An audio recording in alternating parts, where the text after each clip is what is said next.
I'm very glad again to see you in less than a week's time this time. Since we have a very good friend and guest speaker this morning, I thought this good idea to hold this morning session in consecutive with the one we had with Charles Dallara. I'm very sure that all of you here know this morning special guest speaker, Sorman, who is really good friend of all of us. More importantly, he is a good friend of Korea. He is very well known globally, but I think he is best known in Korea abroad, maybe better known in Korea than in France. Well, he is here in Seoul to promote his new book, titled, I think, this Optimist Diary, which was translated into Korean, and the publisher brought some books outside, so if you're interested in, just pick up the copy. Before I say again a few more words about Sorman, I just want to say that it's so nice to see our National Assembly man, Jung Mong-jun, out of his very busy political schedule.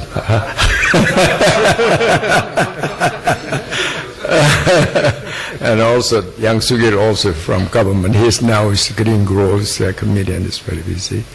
And Dr. Eun-dae and Hyun Jae-yeon and Dr. Eun-dae and all the business the leaders in Korea. And then we have the ambassador from Switzerland and Brazil. And thank you very much. There are many more to recognize, but we can spend all morning to do so. Sorman, as you know very well, and is philosopher and an economist and columnist and author of many books. I know that he wrote more than 20 books. Most of them, I understand, is translated into Korean. And he is writing columns and the leading newspapers, of course, in France, and Wall Street Journal, and Financial Times, and everywhere. And he's been advocating and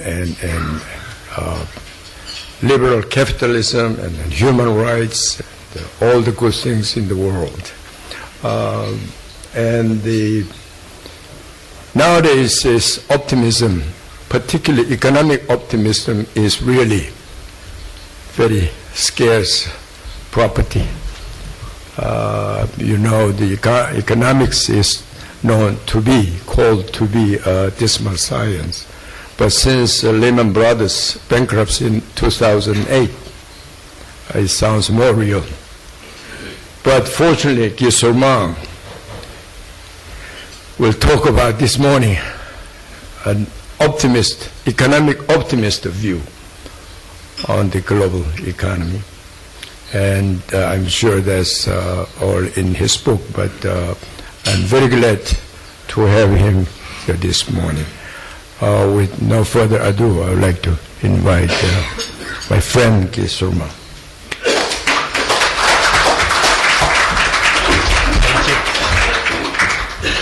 To speak here? No. No, thank you. That's to change it.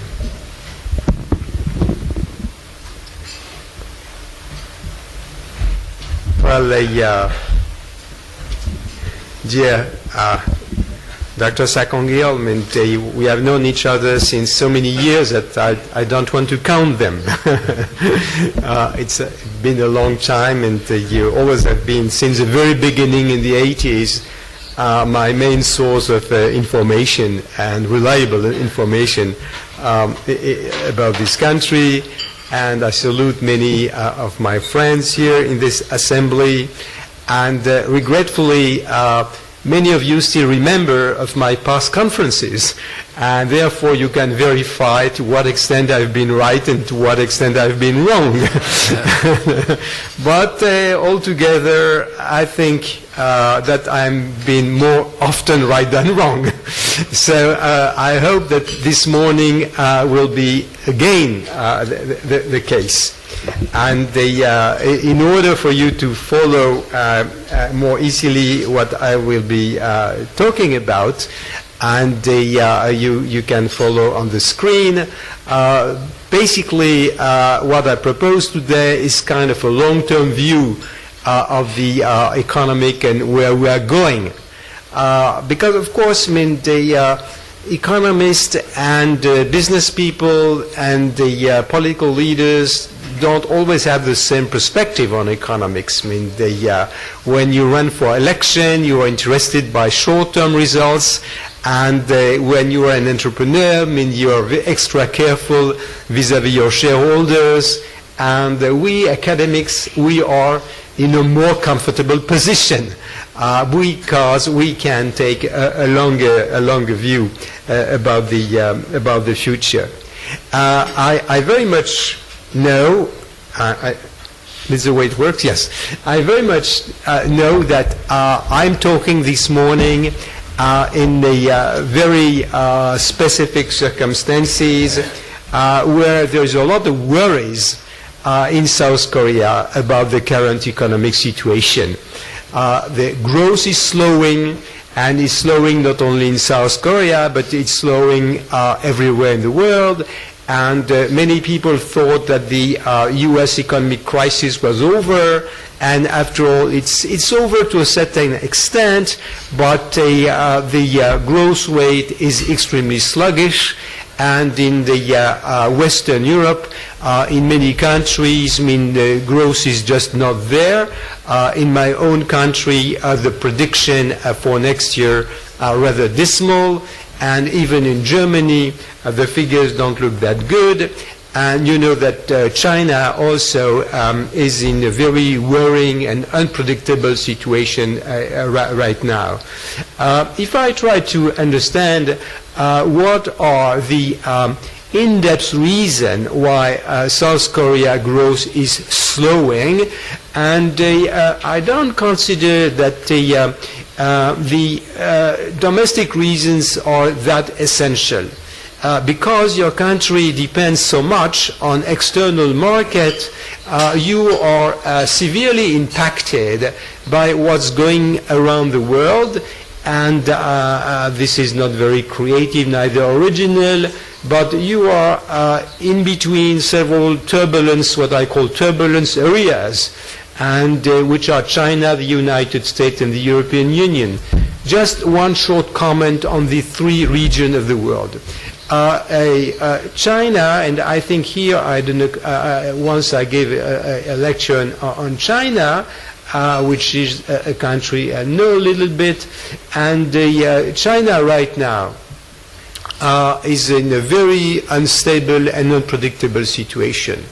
Not only for the political reasons we know, not only for the social reasons we know, I mean the incredible discrepancy between the new middle class and the poorest people in China, and the instability of the Chinese government. But in purely economic terms, it seems that China so far has not been able neither to develop its domestic consumer market, and also it has not been able to achieve the transition between, and I would say, an old-style economy based on cheap wages and repetition and subcontracting toward a new economy based on innovation.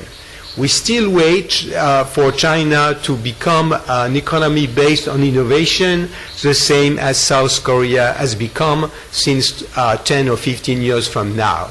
This transition in China is not achieved for many reasons, because the many universities and innovation centers in China are still very much behind, And it seems also, that's my interpretation, that the absence of free debate and free speech and free discussion is acting as a brake, preventing China from becoming an economy really based on innovation.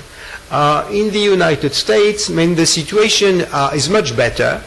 The figures which are not good in the United States are unemployment figures, but this is quite normal after a crisis, because during a crisis, you know, the Chinese enterprises, they make tremendous productivity gain. They discover that they can, you know, produce the same quantity of goods and services with less workers, and it does take time, you know, for the employment figure to catch up with the growth. And I'm quite confident that after the U.S. election, and the United States will be able to fully recover.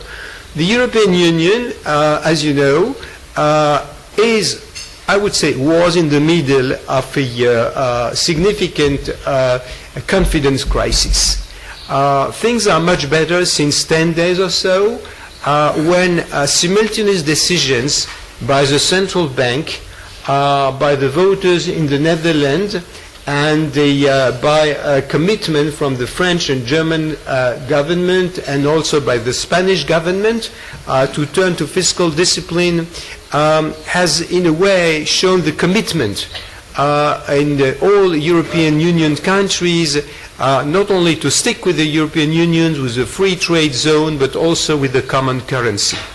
Therefore, I think that the European Union will be able to recover in the coming years, and beyond that, what you will see in the 3 to 5 years to come is the creation of an authentic federal organization with federal institutions. We already have one which is extremely successful, which is the Frankfurt European Bank, which really saved the euro and the eurozone, but with the support of all European governments. So I'm not worried today about the future at the European Union as I was, let's say, 3 months ago, and I will come back on that. The European Union is the largest consumer market in the world, but it has a very strong currency, which is very reliable, and in spite of all the talks about, you know, the euro crisis, you will remark that the euro vis-à-vis the US dollars is extremely stable. Therefore, there is a real confidence in the euro, and also I will come back to that a bit later. In terms of innovation, which is of course the key for future development, the European Union is in a very good position, and so the European Union is certainly not a laggard. Not only it's a very creative economic zone, but it's also huge factors for consuming goods. Now, if I come to South Korean domestic factors that you certainly know much better than I do, not getting into details, and I will insist on 3 elements. First of all, the kind of growth that you had in the past, you know, 7%, 9%, I mean, I think, I'm afraid this will never come back. And why? Because you are now a mature economy. And high growth was very much connected to rural people going to the cities and working in the industry, so there was kind of a mechanical increase in the growth rate, and also, you know, mature economy grow very slower pace than emerging economy, and you are no more an emerging economy. Therefore, between 3 and 5% maximum growth rate is what can be expected by South Korea, which still would put you at the top of the developing countries among the mature industries.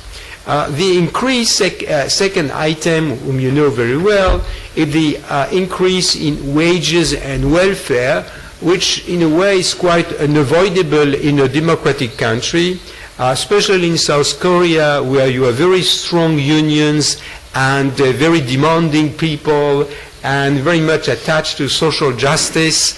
And this, of course, is a break, kind of a break on the growth. and with, as a consequence, as you know best, the transfer of some industrial activities to low wages countries in the surrounding region. But more and more, it seems to me that this is a built-in factor in the South Korean economy, not to mention in an election year, all the debate surrounding the so-called democratization of economy, which doesn't mean much, except that people want more redistribution and more welfare, which of course, which maybe will make the Korean society more stable, but also which has a negative impact in terms of growth. And third factor, which is extremely important, and I don't see it very much mentioned in the media or economic analysis regarding South Korea, demography is down.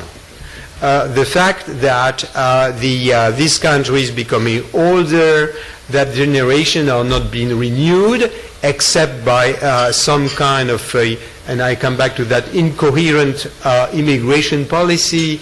And this kind of demographic negative impact is, of course, extremely significant because what is to be compared is not only global growth, but also growth per capita. And if you compare, for example, the European Union and the United States, if you look at the 30 past years, the growth per capita in Europe, strangely enough, has been higher in Europe than in the United States. But as the demography is much more dynamic in the United States, the global growth rate in the United States is higher than in Europe. But it's kind of a demographic illusion. And so per capita is, of course, extremely important because at the end of the day, this is what is important for the people. And South Korea has entered in an area where the number of workers vis-à-vis the number of pensioners is diminishing. And this has consequences not only on the growth, but it has consequences on the kind of pension system and welfare system which can be built in the future, because as far as I know, all candidates are making some promises about increasing welfare redistribution and these kind of things. Next. Did I skip something? Yeah, I did skip something. I want to go back to number 2. Yeah, number 2. So, reason for optimism in the let's say in the medium term and long term and even short term. One of the most remarkable aspects of the global economy right now, by the way, all economy is global. I don't know what is a national economy anymore. That's a concept which doesn't exist anymore, okay? All economy is global. One of the most remarkable factors which emerged since 20 years is that globalization has become really global, and it's extremely important, especially for a country like South Korea, to look at new emerging markets. For example, and it can come as a surprise, I put Africa and the Middle East. Okay, why Africa? If you look at the African continent, which was considered as kind of a desperate place with absolutely no hope for any economic future, today in Africa you have approximately 300 million people who have a cell phone. Okay, and you have 300 million people who can be considered as consumers, which means at the end of the week they still have $50 in their pocket that they can use and consume for consumer goods. So Africa has now a huge middle class, and this middle class is a tremendous opportunity for many countries like South Korea. And only China these days is understanding that Africa has a future as a quite promising economic zone. Not all of Africa, of course, but if you look into details, I mean, you have countries like Ghana or Ethiopia or Tanzania or Kenya or Malawi, where the growth rate is around 6-7%, and which is really far from negligible. Not to mention, of course, South Africa. So this is completely ignored, when I tell that the growth rate in Ethiopia is 7%, now people look at me and they don't believe it. And it's the same with Ghana. Ghana is a sustained economic growth between 6 and 7% since now more than 7 years. And it is no more supported by international aid. It really comes from domestic entrepreneurship and also from a very important economic element, which is the stabilization of currency. One of the reasons why Africa and other parts of the world are developing is because economics as a science has made tremendous progress, and it has been understood that among the many principles on which you can base the development strategy, an independent central bank and a predictable currency are key factors. And except some countries like Zimbabwe, there is a consensus on the importance of monetary stability. Which brings me to the item number 2. One of the remarkable events in the economic science since 20 or 30 years is that for the first time in economic history, there is a real consensus on what works and what doesn't work. And there is a consensus that poverty is not destiny. And whatever your culture is, you can be Muslim or Buddhist or Christian or whatever, you can be black or white or yellow, and this doesn't prevent you, if you do follow the right political strategy, to get out of poverty. And as we know, this is the more dramatic and significant event which really happened to the world economy since 20 years. Any country, in any culture, by rejecting socialism and by rejecting this kind of stereotype about culture, any country, by following the right economic strategy, can get out of poverty. And the World Bank statistics saying that since 20 years, 800 million people have been able to get out of poverty beyond $1.50 a day and enter in a sustained development strategy. So for South Korea, which definitely should look about diversification of its export and investment, because right now you rely so much on China, and China being rather unpredictable, diversification is clearly the strategy to follow for South Korean company.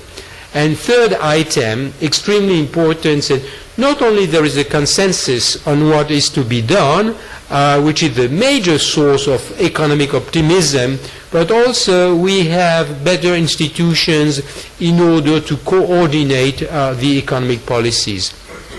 I should not insist enough on the G20, and mostly the G20 which took place in Seoul, which has been extremely significant and important for the future.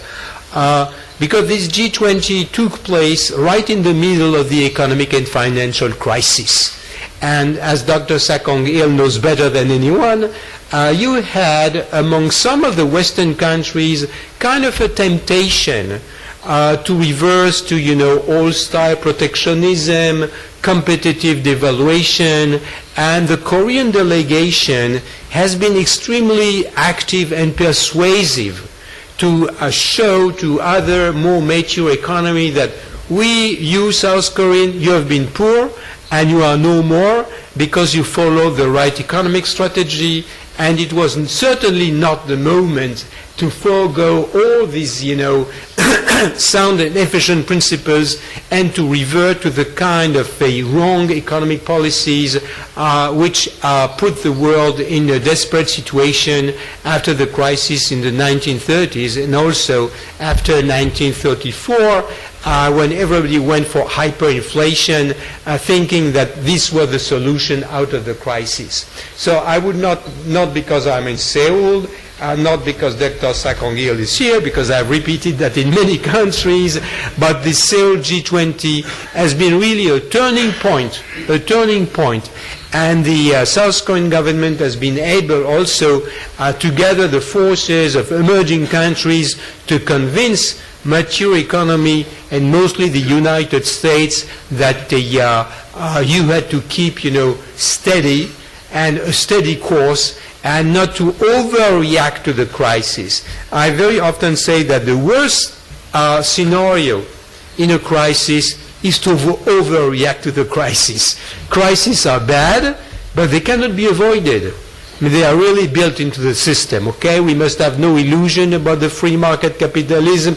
We'll have crises, we'll have bubbles. That's part of the system. As long that you have innovation, some innovation fail, and as they fail, you have a crisis. So crises are unpredictable. They are built into the game, but overreacting to the crisis, of course, is the worst case scenario, and this has been avoided. So, as we know, I'm mentioning this consensus about economics, and I do consider that the fact that we know much more than we did about economics as a science than we did 20 or 30 years ago, and this is a major reason why economy are progressing all over the world in spite of the crisis. However, there are many obstacles on the road to economic recovery. But they don't belong to economics, they much more belong to the domain of politics.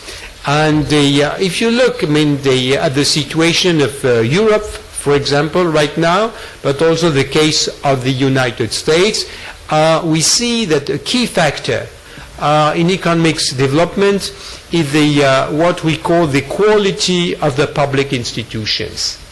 And times are past when people thought that natural resources or the right climate and the right culture were the key to economic growth. What we know, and that the key to economic growth is to have quality public institution, a good, reliable state, good, reliable bureaucrats, a reliable justice, respect of contract, independent central bank, and so on and on and on. Once you have said that, it's a bit theoretical, because certainly it's easier to build a quality state in a Confucianist country like South Korean, like I would say, not to offend anyone, but let's say in Zimbabwe, where there is no tradition of a reliable and honest administration. But the ambition everywhere, and with some successes in Latin America, for example, and as I said before, and this will be the case, I mentioned very rapidly, this will be the case in the Middle East. I'm quite certain that after these Arab revolutions and after some years of instability, some countries, and mostly Egypt and certainly Tunisia and Morocco, will be able to build reliable states and to implement reasonable, rational economic policies. By the way, you will remark that all the new leaders in the Arab countries, starting with the Egyptian president, are very much committed to free market and sound economic policies. They are much more committed to sound economic policy and, item number 2, to sound monetary policy than their predecessors. And why? Well, because there is a tradition among this trend, like the Muslim Brotherhood, to rely on entrepreneurship. It's a tradition of entrepreneurship, and also they're surrounded with economic advisors which have been trained in the United States, which certainly help. And poor monetary policy is always a temptation in a period of crisis, and this shows very well in the situation of Europe and the United States. As I say, overreacting is very bad, but it's a strong temptation in a period of political election. Therefore, I'll give 2 examples. The quantitative easing in the United States has certainly not been a success, and stimulus policies in Europe has also not been a success. As a result, we had an accumulation of public debt, but it didn't create one job. So what does it mean? It doesn't mean that Keynesian policies or stimulus are completely useless. It doesn't mean that you must leave the financial system going bankrupt, but it means that fine-tuning and cautious are really the order of the day. And it's stimulus policies in Europe and the United States without any caution, without any real deep thinking where the money will go, that created in United States and Europe for purely political reasons. Okay? It has created an increased public debt, a complete absence of fiscal discipline, and it didn't create one company and didn't create one job except in the public sector. So this excessive reliance on short-term policies is bad. What is important is, as I said before, to keep steady. And as economist John Taylor says, rules are more important than policies. Why? Because politicians have short-term view. They want to get results before the election. But entrepreneurs are investors and they look at the long term. And the problem is any democracy is kind of a discrepancy between the long-term view of the investors who need steady rules and the politicians who, of course, prefer short-term stimulus policies. So this is kind of a fine-tuning and a difficult balance to find. And in Europe, we are getting better at that. Because of the crisis, the notion that rules are more important than policies, this can be seen in the policies, in the rules, which are now applied and which will more and more be applied in the reorganization of a transparent banking system all over Europe. Number 4. Of course, this is the most promising dimension of future economics for the world and especially for South Korea. As I said before, the key, and this is not very original, the key for the future is innovation. And we are, and South Korea is in a transition between, I would say, a traditional industry based on repetition, imitation, and cheap wages, and it's in a transition toward an economy which is more and more based on innovation. And there is a for me, the most significant statistic that you can have in economy. And how many patents are registered every year by each country? What's a triadic patent for people who are not maybe familiar with this concept? A triadic patent is a patent which is registered at least in 3 countries, United States, Japan, and European Union. Where the patent is registered in the 3 countries, it means that it will become a global patent, and probably this patent sooner or later will be transformed in the new products and new services. So what is important is to compare the statistics in triadic patents and not in national patents. I say that because in China today, the Chinese register approximately 400,000 patents a year, but they are registered only in China. And therefore, this cannot be considered as a reliable figure. If you look at triadic patents today, number 1 is the United States.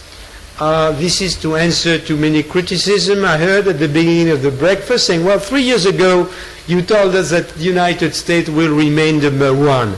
And I didn't change my mind. I didn't change my mind mostly based on the fact that the United States today is registering on average 250,000 patents a year. I'm not talking about design patents, which is a very controversial subject between South Korea and the United States, okay? But I'm talking about actual innovations. And so United States is number one. And which means that not all of these 250,000 patents will be the product and services of the future, but probably half of them in 10 years from now will be quite a good photo of what the American economy will look like. Number two, and you have to keep this in mind, is Japan. So in spite of all the problems which we know about Japan, Japan, after the United States, is still, in terms of innovation and new products, is number two. So it's a country which is not to be discounted, and which means, and I deeply think that Japan will be able to recover. Because, the Japanese are basically lazy people. They like a good life, a good food, good music, and things like that. But when they are challenged, challenged by the American black ships in the 19th century, challenged by the American occupation, and challenged by Fukushima, suddenly they wake up. And I think we are entering in a period when Japan is wakening up. And I think Japan is not only to be discounted, but the very number of the triadic patents registered by Japan, and the fact that thousands of Japanese companies have, as you know, a global monopoly on certain products. You could see that after Fukushima, where suddenly cars couldn't be built in the United States, planes production stopped because one small piece was missing, and this piece could be built only in Japan. So Japan will remain, I think, a very important factor in the future of global economics. The third country of group of countries in terms of triadic patents is the European Union as such. And the European Union, in fact, is a unified market. It doesn't have the institution of a federation, but in the daily life it is a common market and it is a unified currency. Even if countries don't have the euro, their money, like Switzerland, for example, is pegged to the euro. So in fact, euro has become the common currency of a common market. Thus, Germany is first, followed by France and UK, but globally, European Union is number two in terms of innovation. So you have US, Japan, and Europe. And then you have quite a large gap, and then you have South Korea.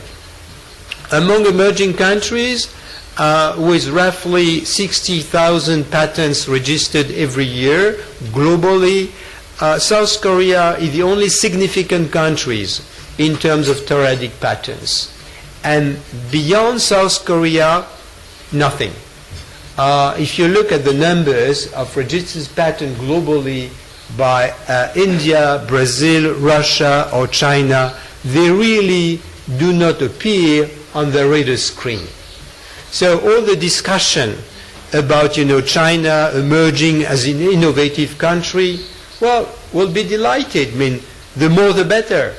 I mean, the more innovation, the more promising the future is. So I would be really rejoiced to have more innovation coming from China. Right now, it is not the case. If I do take triadic patents as a reliable instrument of measure of innovation. So once again, South Korea, and it's not to be nice, it is a fact, those are statistics which are reliable. South Korea is the only emerging country behind the groups of the three, I would say, mature leading economies in the 19th century.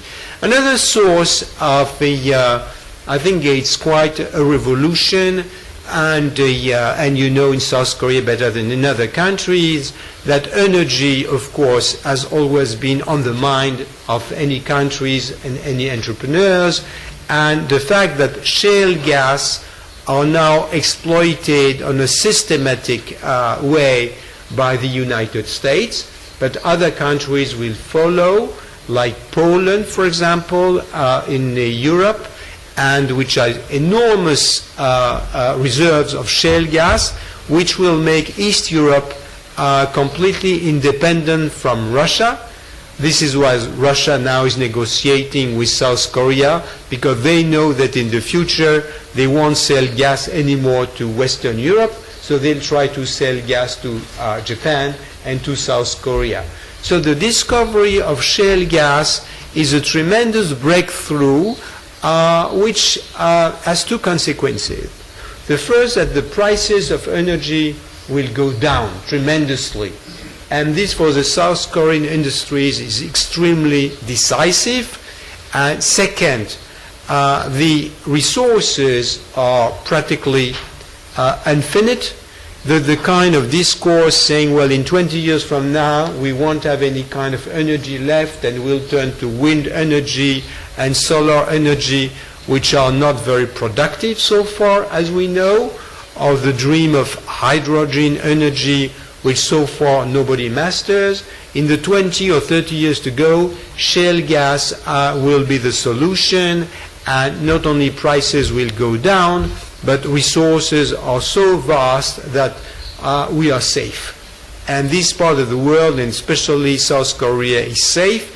You will not be dependent anymore on oil imported from the Middle East, which is good in terms of prices and also in terms of security, because you can import oil from Iran as long as the American Seventh Fleet do protect this kind of commerce, and as long Iran does play the game. And also, which is interesting, that shale gas can be found in rather stable democratic countries like the United States, Canada, Poland, and Germany, and Mongolia also, Russia, which is more predictable than what people usually say, and rogue states like Libya or Iran, or completely unpredictable states like Saudi Arabia, will have an influence which will be diminishing in the coming years, because you will not depend anymore on this kind of unpredictable states. And item number 3, there is a general tendency to underestimate the kind of new products and new services that people will require in 20 years from now. Well, 20 years from now, who had a smartphone in this assembly? No one. It just did not exist. So creation, innovation is a cumulative phenomenon. And our desire for new products is infinite. And I just mentioned one, I think, very significant future product and service, what I call monetization of older people needs. What do I mean for that? One of the characteristics of our societies is that we are living older and older, okay? And the older people have more and more money. And but the kind of services which are offered to older people are rather non-existent. So this idea comes from Japan. Many Japanese service companies do see the older people, which in Japan will reach a very significant number, as kind of a new market.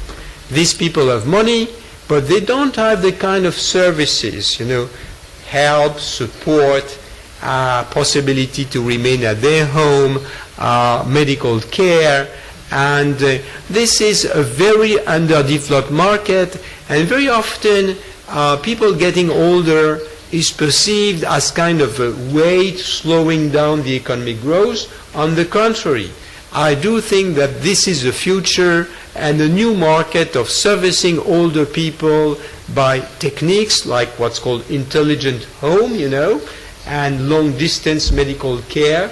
This is the kind of service and innovation which will appear in the future. If I go to number 5, and this will be the latest slide, and Kyungjin is really a remarkable woman, because I sent this yesterday night, I think in the middle of the night, because I completely, rebuilt my conference, and she was able to do this this projection, which I think are terribly helpful. Let's focus some remark of South Korea. The big success of South Korea, of course, has been the work of the leading so-called chaebol company. And the chaebol company are, of course, very able to criticize. It's easy, especially for politicians, but where would South Korea be without this kind of leading companies? But they have a tendency to control a large chunk of the South Korean economy, and maybe, I'm not sure, maybe that many young entrepreneurs and educated people don't find life that easy to create new small business in new innovative fields. And when there is so much talk these days about the lack of jobs for educated and non-educated people, I think that maybe one of the weaknesses of the South Korean economy is kind of a lack of diversification. If I compare, for example, the United States or Germany on one side and South Korea on the other side, I think one of the strengths of the United States or Germany is the infinite diversification of very high-tech, innovative small business, which very often are started by very young people just out of the university, and which are able, very often with the help of business angels and their own university, what's called the Stanford University model, to create new business, at the periphery of the larger companies. So I wonder what kind of maybe more competitive market and could be implemented in South Korea to allow more people to create more small business, not only in the high-tech fields, in the design field, in the cultural industry, which is an increasing part of the South Korean economy. I mean, the cultural industry right now is employing approximately 250,000 people. Maybe they could employ twice more. And so some room must be open for these people. Maybe the chaebol could be the business angels for these kind of companies. And what is to be done in the United States, as you know, and that's these new creative companies, if they are successful, are then absorbed, bought by largest company, and young entrepreneurs start something again. So I think it is this kind of dynamism, without certainly misunderstanding or the decisive role of the chaebol, but I think that there must be some kind of reflection about opening the market to new service and innovative industry. And I do think that this is the right answer to the need for more job creation in South Korea.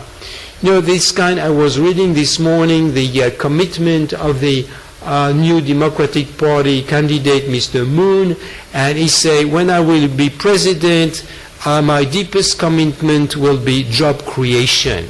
I've never seen any government creating jobs, except in the public sectors. And to repeat, jobs is my priority, I mean, that's okay, but maybe to be elected, but really it's a pure discourse without any consequence. I think it's much more kind of a in-depth, and this kind of in-depth reflection should be led with the chaebol, saying how can we increase the number of innovative companies, and this will be the main source of job creation. Much better that kind of, artificial subsidized jobs, let's give money to the people with taxpayers' resources to create jobs. This is completely how would I say, to be polite, useless to say the least, okay? And to repeat jobs lead absolutely nowhere. Now, number two, welfare. What you call in a very elegant way democratization of the economy, which basically means more redistribution. In a democracy, and especially in a country like South Korea, where for very, I would say, ancient and civil-cultural reason, people are very much committed to social justice and equality, it is true that the percentage of GDP which is dedicated to welfare is quite small. Approximately 7% of GDP in South Korea goes to social welfare and solidarity, compared to like 17% in Europe. So something can be done, probably so. The difficulty, as we know, is to find the right balance, fine-tuning between not destroying growth and improving the feeling of social justice, and for ethical reasons to help the people who are in a difficult position because their health is not good, because they have lost their jobs, okay? But once you have said that you have a kind of an ethical and political commitment toward more social justice, the very important question is elsewhere. How do you do it? Will you follow the European model, which have, like in France, to have a state central welfare system? Well, it creates a lot of corruption, a lot of cheating, and the economic results are not good.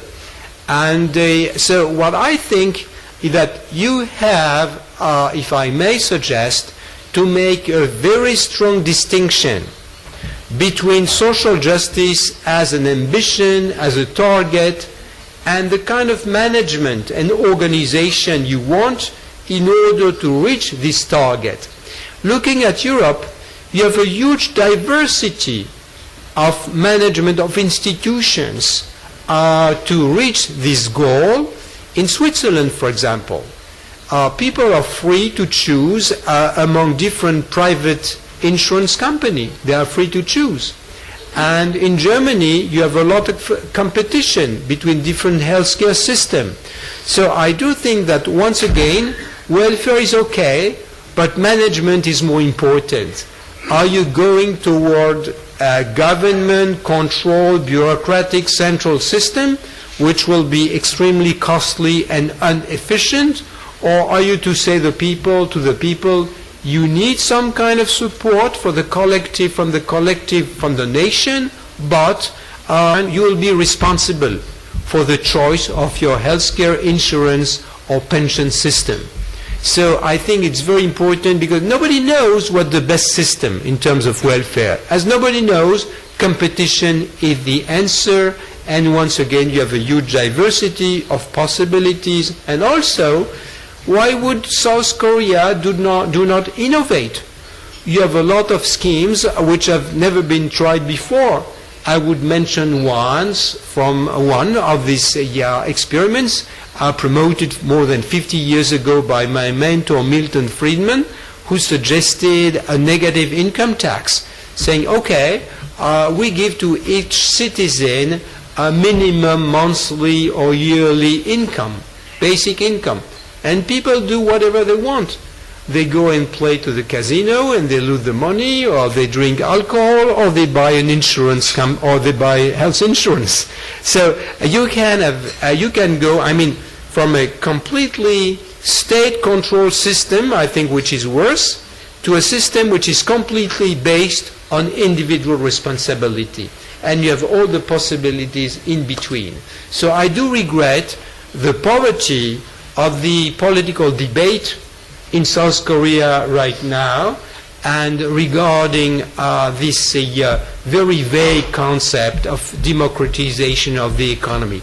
The debate should be of what kind of management, what kind of institutions, what kind of free choice which would allow the South Korean people in difficulty to be protected among, dramatic events in their life for which they are not responsible. Well, the campaign has not started, so I'm still a bit optimistic, but not that much, that the debate will become really substantial and real. And number 3, I will insist, because it's very much underestimated. I mentioned before the demographic dimension, which explains the slowing down of growth in South Korea. Today, you have approximately 2 workers to pay 1 pensioner. In the year 2040, you will have 1.5 worker paying for 1 pensioner. How will you do that? How will you support a pension system if you don't have enough workers? Okay? The solution is migration. But it should be a migration policy, selective, and I do think that the model not to follow is the French model, where everyone can get in, theoretically, and with a lot of illegal immigration, with a lot of people getting into France because we have a wonderful school system and welfare system. But you have no guarantee that these people will work and work legally. On the other hand, you have the Switzerland system, where you can get into the country only if before getting into the country you have a working contract. And at the end of the working contract you are invited to go back to your country. So I do think in the case of South Korea, the Switzerland model is certainly better than the French model. I think you will not be in a position to avoid a migration policy, but you have to think about it right now and to know what kind of migration policy you want. Okay? And the South Korean borders are not that difficult to control, very different from European borders when you can get in anywhere, and then we have no borders, so you can get into Greece and reach France or UK. And here in South Korea it's a little bit more easy, so to devise a rational and necessary migration policy, I think it's a key dimension of the future economic policy in South Korea. Number 4, security matters.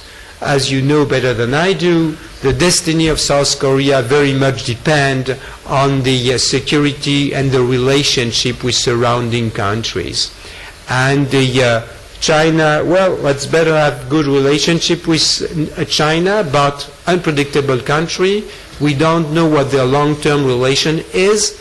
We don't know what their real relation with North Korea is. So I do think that not only for a long time you will rely on the US military protection, but in the very long term, are you sure that the US military will protect forever the security interests of South Korea? You don't know. You don't know. And I do think that starting from the .co controversy, I think this is a stepping stone and a starting point to get into a global discussion with Japan and try not only to improve the relationship with Japan, but to reinforce security cooperation beyond scientific and economic cooperation.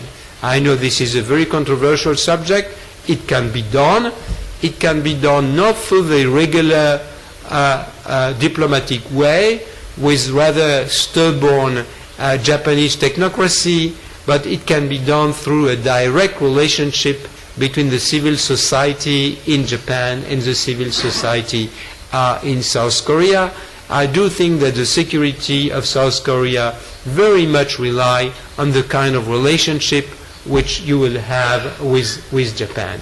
So these are some general remarks. I have no conclusions because this is an open debate and those are all hypotheses. And dear Ilsa Kong, if we have some time for question and answers, if it's not too late, I'd be delighted to answer any kind of provocative contradictions. Thank you very much indeed. Okay. Thank you very much.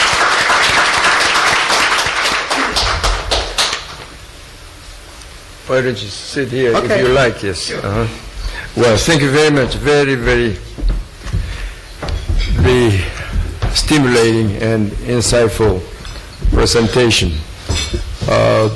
Covered a wide range of issues and terrains in economics and politics, and particularly in geographic terms in Korea and China and the United States and so forth. With this very stimulating and presentation, I'm sure there are many comments and the questions from the floor. So if you raise your hand and if you have any questions or comments to make. Yes, Dr. Kim first, please. Dr. Kim Jin-yoon.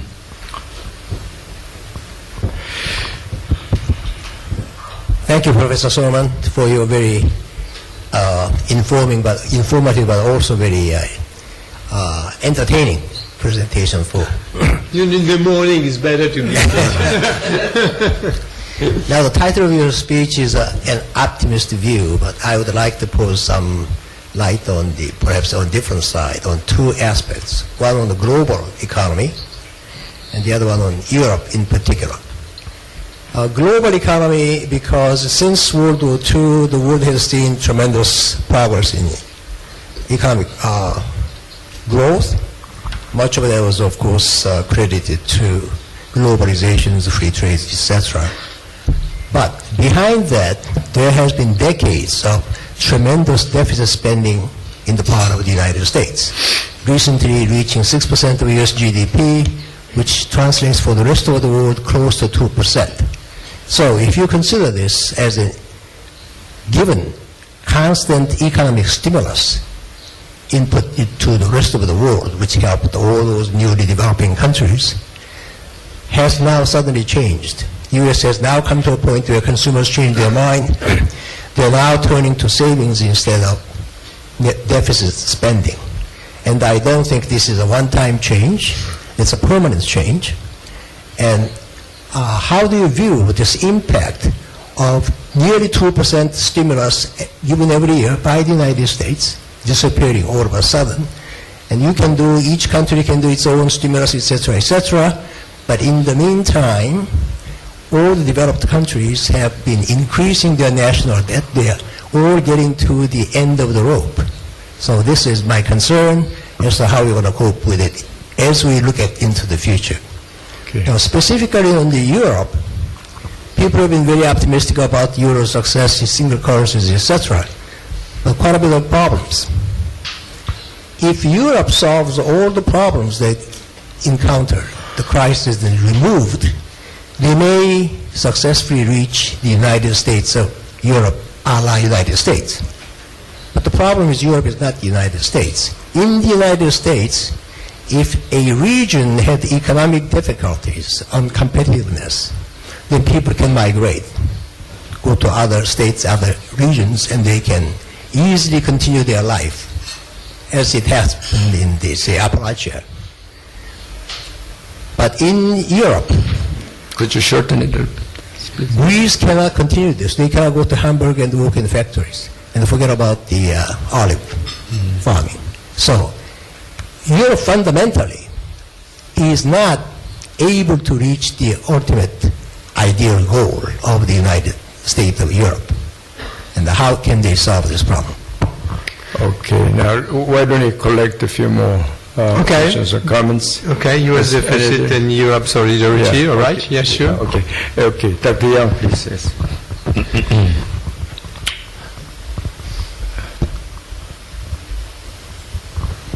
Okay, welcome back to Seoul, Professor Sorman.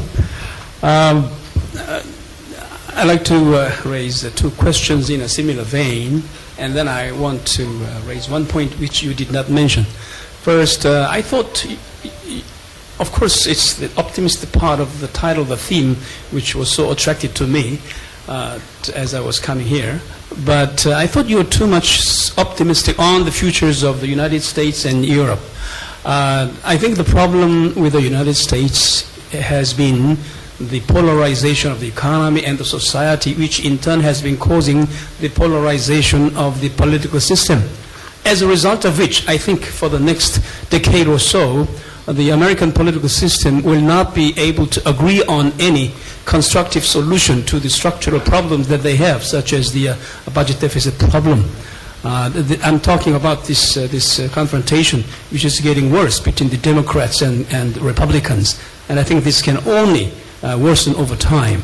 And secondly, about the euro, I am often reminded of the famous projection by Martin Feldstein of the United States, who, at the time of the launching of the euro, predicted that at some point this EU will disintegrate because of their inability to abide by that fiscal discipline provision that each country stays keep their deficit within 3% of the GDP, and now it is borne out by the experiences.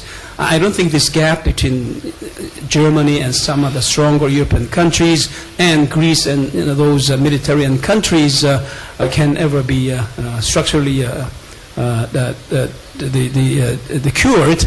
And then there was this very interesting topic of an article carried by the Financial Times yesterday, and which was this: the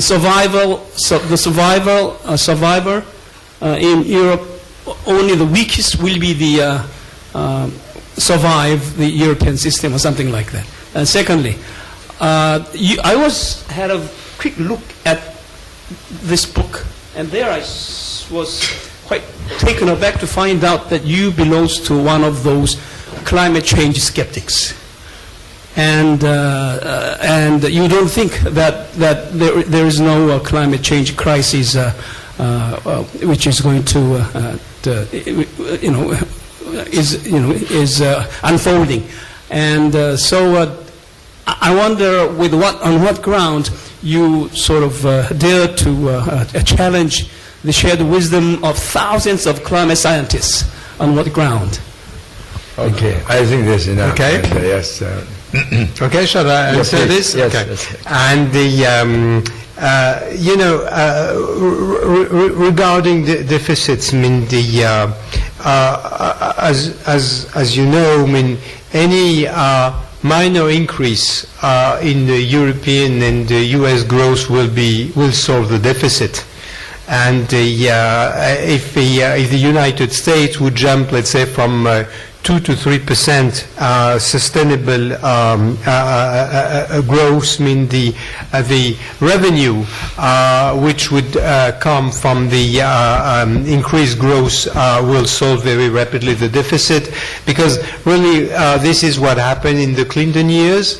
I mean, the deficit was very high during the Ronald Reagan years, which many people tend to forget.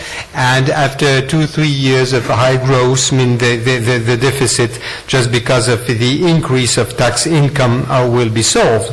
And not to mention what everybody knows, that the United States can support a long-term deficit because they print their own money.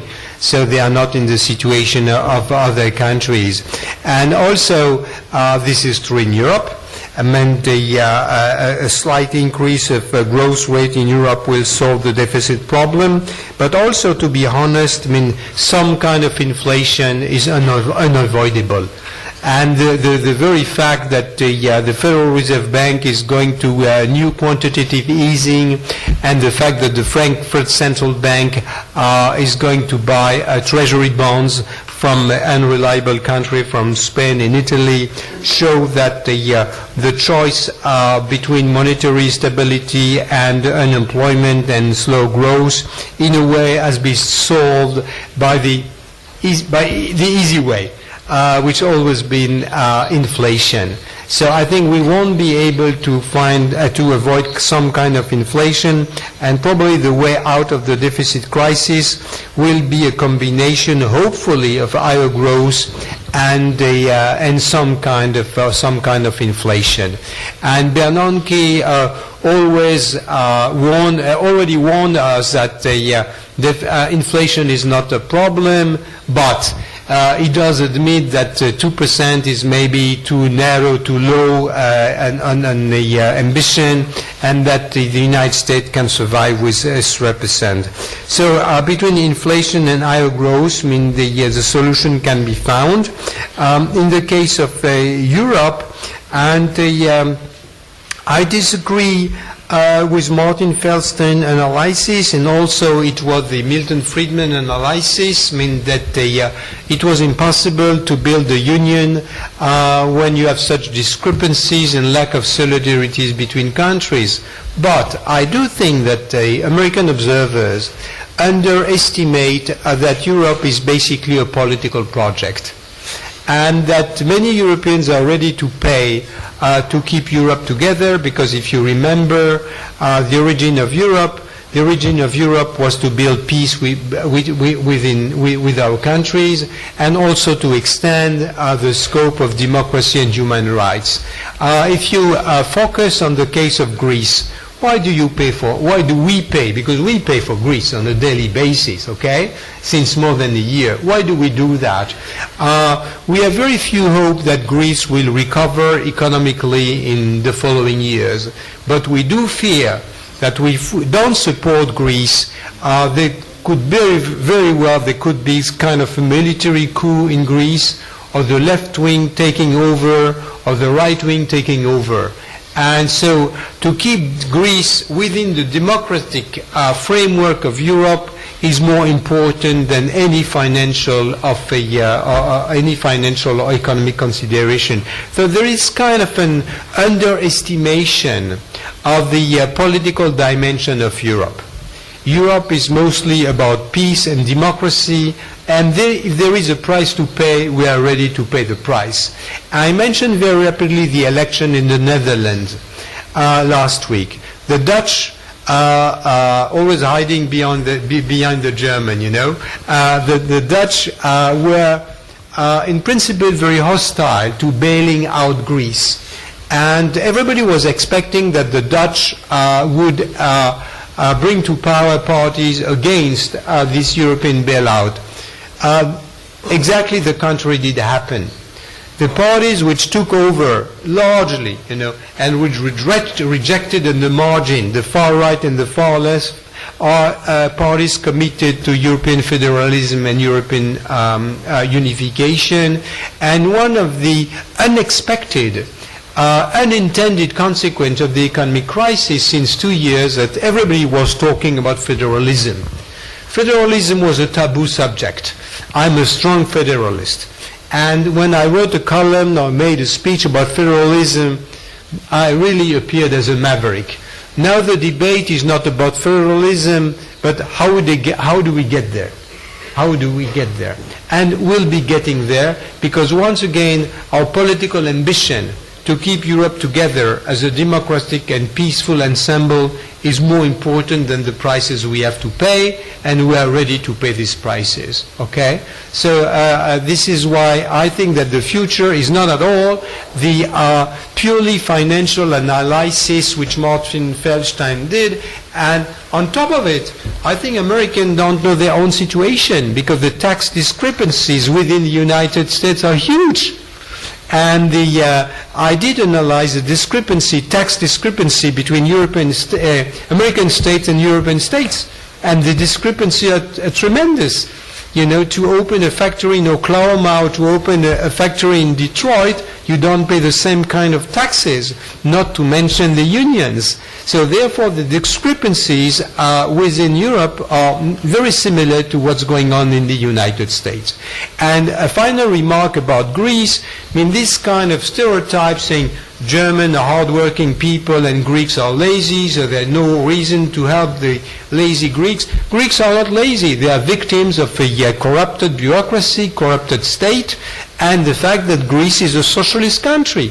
And if they were to privatize everything which belonged to the state, Greece would become a normally developing country. And we are going into this direction. And final remark, we have the huge surprise in France to have a president running for a balanced budget, and is a socialist. In my life, I never heard a socialist running for a balanced budget, and he will do it. and he will do it. So the impact, unintended impact on the European crisis is that Europe is really, I think, I may be wrong, of course, but I think that everything goes into the direction of a federal Europe. Of course, we could speak longer on that, but as I mentioned, inflation will be part of the solution. Regretfully so, but it will be part of the solution. I'm not a climate change skeptic. I do believe, because I listen to scientists, that the climate is changing. I'm a skeptic on the reason why the climate is changing.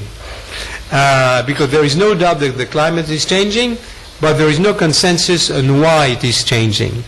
And to focus on the, let's say, human responsibility and industrial responsibility for this climate change, this is more kind of an ideological choice, I think.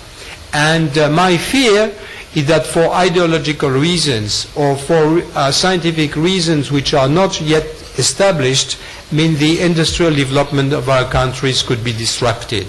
So I have a more balanced view of this whole affair. Yes, climate is changing. We don't know why. It can be for human reasons, it can be for natural reasons, but let's be careful not to make some kind of decision which would disrupt innovation in the industrialization in the name of climate change. So I would call myself a moderate skeptic. Well, it could be worse. Okay, the last question. Yes, Mr. Lim, yes. Okay. Yeah, I would like to use, please use a receiver. I will say about in Korean. 독도 in Korean language. Yeah. Very sensitive. 우리 기솔만 교수님 아주 한국에 오신 것을 환영합니다. 벌써 수십 년 동안 제가 강의를 늘 들으면서 아주 공부를 많이 했습니다. 대석학이시고 그래서 늘 경청하고 공부를 많이 했는데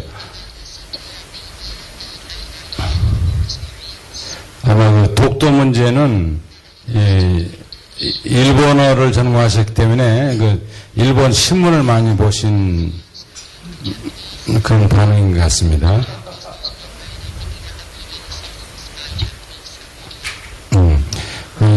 그 독도가 한국 땅이라고 하는 건 뭐 일본 사람들도 다 알고 있습니다. 제가 1983년 국회의원 할 때 일본 소노다 외무장관이 한국에 온다고 하면서 7월 달에 기자회견을 했습니다. 한국 가면은 독도 문제를 거론하겠다. 9월 달에 와서 하겠다고 그런 얘기를 기자회견을 했습니다. 그런데 8월 달에 우리 한국 국회에서 외무위원회에서 제가 우리 외무장관한테 포리나 프레스 코미티에서 우리나라 외무장관한테 그런 질문을 했는데 뭐냐면 Cut him short. 예, 간단하게. 예. 그런데 일본 외무장관이 독도 문제를 거론하면은 그건 잘 됐다고. 왜냐하면 그건 독도가 한국 땅이라는 건 일본 사람은 다 알고 있으니까 그건 말할 것도 없지만 예.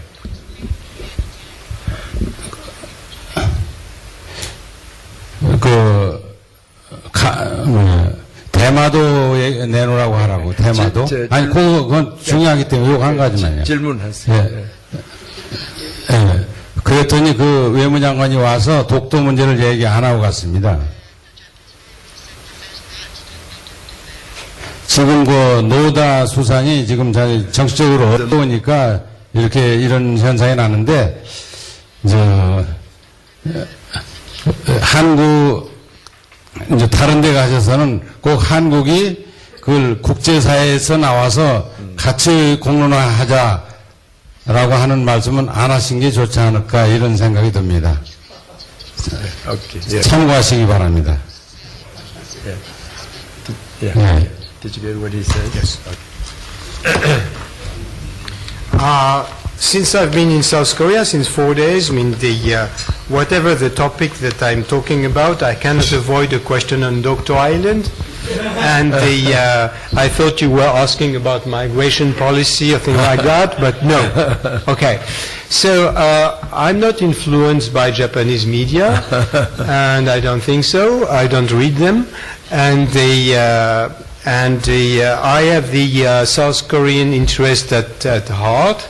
And of course, to be popular, I could say I could come in full support of the position of the South Korean vis-à-vis .co, but I think this is not my duty. I mean, I think as I'm a friend of South Korea, I think that I have to go beyond this kind of easy political declaration. I'm a foreign observer, so my remarks are the remarks of a foreign observers looking at the joint interest of South Korea, but also at peaceful relationship in this very dangerous part of the world. So the problem is not .co. The problem is .co as a revealing the misunderstanding between Japan and South Korea. When I ask some South Korean officials, and okay, the president set foot on .co, and what's next? What's the second step? There is no second step. And this is, I think, it's not a good way to build relationship between South Korea and Japan. I do think that the .co situation, as I said before, should be a departure point to build a new relationship between both countries. Why? Because to tell you the truth, most of the Japanese people are completely ignorant about the situation. They hardly know where .co Island is. They never heard about it. And the worst is that the younger generation knows nothing about the relationship between Korea and Japan. They know nothing about Japanese imperialism because it has been erased from the education in Japan. And I do think that the South Korean government is a stable and legitimate government which is in a position to take initiative when the Japanese are a very fragile, unpredictable and unstable government. So I do think that the higher hand belongs to the South Korean right now. And I do think that the South Koreans should take bold initiatives going beyond .co Island and to talk directly not to the Japanese institutions and technocratic leaders. And these technocratic leaders, they have been in place since a long time. They have not been eradicated by the American occupiers. Basically, those are the same people who have been in charge in the 1930s, in the 1940s, and they are still there. So I think the solution is to get around these people. I think diplomatic negotiations lead nowhere. I think South Koreans need to speak directly to the Japanese people. I think that Japanese politicians need to go, and not only politicians, scholars and entrepreneurs and historians, they need to go to the media in Japan, they need to go to the civil association in Japan, they need to go and speak to journalists and to explain the Korean situation. And it will be a revelation for many Japanese people. There is no hatred in Japan vis-à-vis South Korean. On the contrary. And there is basically ignorance. The civil society in South Korea is very strong. The civil society in Japan is very strong. So I do think that discussions and negotiation must take place between NGOs, scholars, media people, and not only between institutions and governments. Governments will lead nowhere. I think .co is really the starting point of a long-term negotiation and reconciliation process, to talk directly to the Japanese people, to make the Japanese people understand what happened in this part of the world. Japanese people don't know that. Most of them perceive themselves, because of Hiroshima and Nagasaki, as victims and not as perpetrators of awful crime. This has to be explained. Also, I notice, and we talked together about this yesterday or the day before yesterday, that many people in Japan, and you can see that if you read the Asahi Shimbun, for example, many people in Japan are very fearful of any kind of neo-nationalism and neo-imperialism in Japan. When you hear, you listen to the declaration of the crazy governor of Tokyo and of the half-crazy governor of Osaka, I mean, you South Korean, to help the Japanese people to get rid of these people. You are the objective allies of reasonable people in Japan. So I think you should really see the opportunity to talk to the Japanese people and forget about the Japanese technocracy and Japanese leadership. You have common interest, economic interest, security interest. You are surrounded by unpredictable countries, North Korea, China, and it's a strong alliance between Japan and South Korea, which can make this part of the world, Northeast Asia, much more prosperous and much more safe. And so beyond the nationalistic, reaction, .co is ours, let's go beyond that. And let's have a long-term reflection about the relationship between both countries. You have so much in common, and so much in common should not be destroyed by superficial political reaction, largely motivated by the next presidential election. And initiative should be taken. Don't wait for the president of South Korea to take initiative. Don't wait for the diplomats to take initiative. I mean, initiative should be taken at the NGO level, at the social, at the civil society level, to have a global negotiation between both countries to achieve better results. I mean, you have 5 million Japanese coming to South Korea every year as tourists because they love South Korea, not to mention sitcom actors. And but you also have to play on this. The most popular sport people and media people in Japan are South Koreans. So you have to play on that. So please go beyond the nationalistic immediate reactions and try to build a long-term relationship between both countries. This is, I think, in the long term, the most important endeavor which can be implemented by both countries.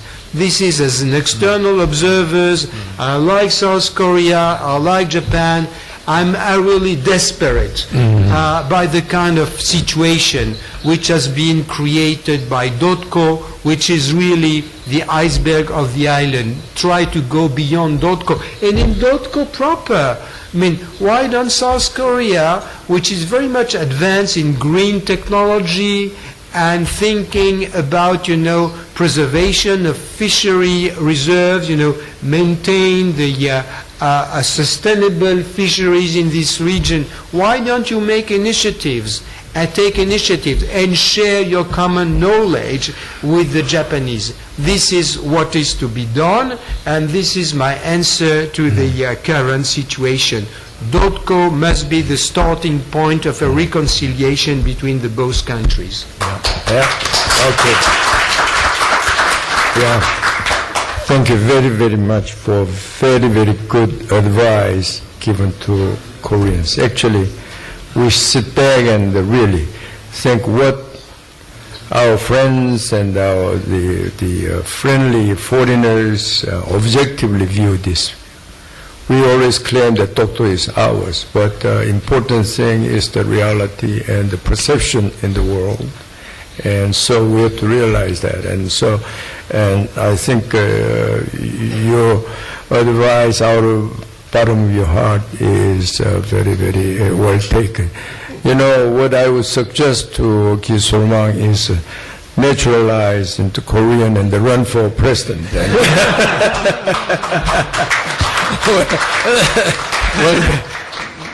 But Dr. Chung is already running, so we are in competition.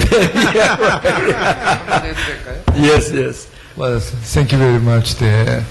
You said, as for the relationship between Korea and Japan, the initiative in Korean side can be from NGOs in South Korea, but I'm afraid some, if not many, some NGOs in South Korea, they are more populist, nationalist than globalist. And That's right. in Japan, you said also private sector can take the initiative, but I'm afraid Japanese society is more monolithic than Korean society.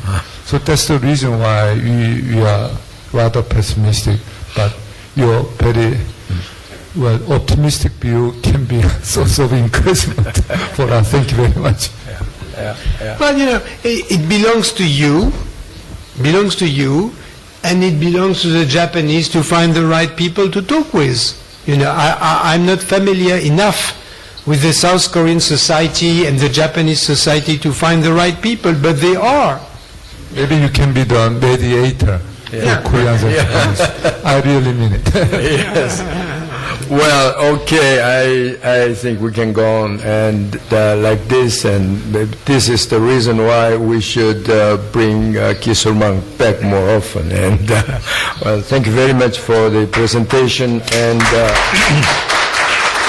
we're looking forward to having you soon. Thank you. Thank you. Thank you. Thank you. Thank you very much.